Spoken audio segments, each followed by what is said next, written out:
বৃহস্পতিবারে উপদেষ্টা পরিষদের একটা বৈঠক হয়। সেই বৈঠক থেকে প্রধান উপদেষ্টা তিনি একটা মেসেজ জাতিকে দিতে চেয়েছিলেন, তিনি সেটা দেননি, কিন্তু এই কথাটা খুব দ্রুত সমাজের সব দিকে ছড়িয়ে পড়ে, যার কারণে সমাজে একটা অনিশ্চয়তা, আশঙ্কা, আতঙ্ক দেখা দেয়। আমরা সেই দিনই বিষয়গুলোকে হিসাবে নিয়েছি, নোটিশে নিয়েছি। একই সময়ে একজন রাজনৈতিক নেতা তার জনপ্রতিনিধিত্বের একটা দাবি নিয়ে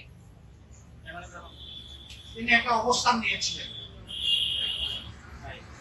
আবার আরেকটা গুরুত্বপূর্ণ জায়গায় আরেকটা দাবিতে আরেকটা অবস্থান নিয়েছে। এই সব বিষয়ে প্রধান উপদেষ্টার জন্য কিছুটা কষ্টের, কিছুটা বিরক্তির চেষ্টা, যার কারণে তিনি তার দায়িত্বের ব্যাপারে পুনর্বিবেচনা করবেন তিনি প্রকাশ করেছিলেন, কিন্তু কার্যত এটা অফিসের সামনে আসেনি। এ বিষয়ে আপনারাও আমাদের মতোই বিচলিত ছিলেন, আমরা এটা বিশ্বাস করি। কারণ দেশ আমাদের স্বভাব, দেশ ভালো থাকলে আমরা সবাই ভালো থাকবো। 24-এর জুলাই বিপ্লবের মধ্য দিয়ে দেশে একটা পরিবর্তন এসেছে, কিন্তু এই পরিবর্তনে এখন যারা নেতৃত্ব দিচ্ছেন সরকারে, তারা তাদের পরিচয় হচ্ছে যে তারা কোনো পার্টিকে বিলং করবেন না।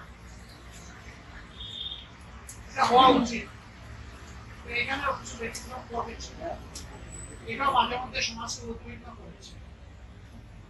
আমার স্বাভাবিকভাবেই এই পরিবর্তন বা বিপ্লবের অবশ্যভাবে দাবি ছিল অর্থবহ কিছু সংস্কার করা লাগবে এবং যারা অপরাধী তাদের বিচার হতে হবে। এই সংস্কার এবং বিচারের মধ্য দিয়ে একটা অর্থবহ নির্বাচন হবে। এই নির্বাচনে সমতল মাঠ থাকবে, নির্বাচনে যারা অংশগ্রহণ করবে তাদেরকে কোনো ধরনের ষড়যন্ত্রের মুখোমুখি হতে হবে। এখানে বেশি শক্তি কালো টাকার প্রভাব চলবে না। 15.5 বছর মানুষ কিন্তু নির্বাচনে তারা ভোটের অধিকার প্রয়োগ থেকে বঞ্চিত হয়েছে। এবার তারা নিঃসংকোচে নিজের এই অধিকারটা প্রয়োগ করতে চায় এবং এই সুযোগ পাবে নিশ্চিত করে। এটি হচ্ছে জনগণের দাবি। প্রধান উপদেষ্টা ইতিমধ্যে কয়েকবার তিনি বলেছেন নির্বাচন তিনি দিতে চান এই বছরের ডিসেম্বর থেকে শুরু করে আগামী বছরের জুনের মধ্যবর্তী, কিন্তু তিনি সুনির্দিষ্ট কোন রোডম্যাপ দেন, কোন মাস সপ্তাহ তিনি ঘোষণা করেন। এটাকে কেন্দ্র করে বিভিন্ন ধরনের দাবি নির্বাচনের রোডম্যাপের ব্যাপারে আছে। আমাদেরও কিছু রিকমেন্ডেশন ছিল, আমরা তার প্রতি সম্মান রেখে বলেছিলাম দায়িত্ব আমরা সবাই মিলে তাকে দিয়েছি, তিনি চেয়ে নেন এবং তিনি দলের পক্ষ থেকে নির্বাচিত কোন দায়িত্বশীল নেতা নন, বরঞ্চ তিনি জনগণের ঐক্যমতের ভিত্তিতে এই জায়গাটায় একটা গুরুবার তিনি গ্রহণ করেছেন। তাকে আমরা তার সম্মান বজায় রেখে দেশের স্বার্থটা তিনি দেখবেন সেটা আমরা সবসময় বলে আসছি। আমরা আজকে এই ব্যাপারে কথা বলেছি, আমরা বলেছি দুইটা বিষয় স্পষ্ট করা দরকার। একটা নির্বাচনটা কখন হবে, আপনি যে সময়সীমা দিয়েছেন এর ভিতরে জনগণের কোন ধরনের বড় বিভ্রান্তি না হয়ে একটা কমফোর্টেবল টাইমে এই নির্বাচনটা হওয়া উচিত হবে।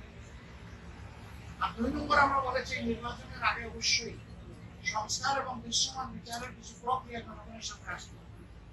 সংস্কার শেষ না করে যদি নির্বাচন হয়, এই নির্বাচনে জনগণ তাদের প্রত্যাশা পূরণ করতে পারবে।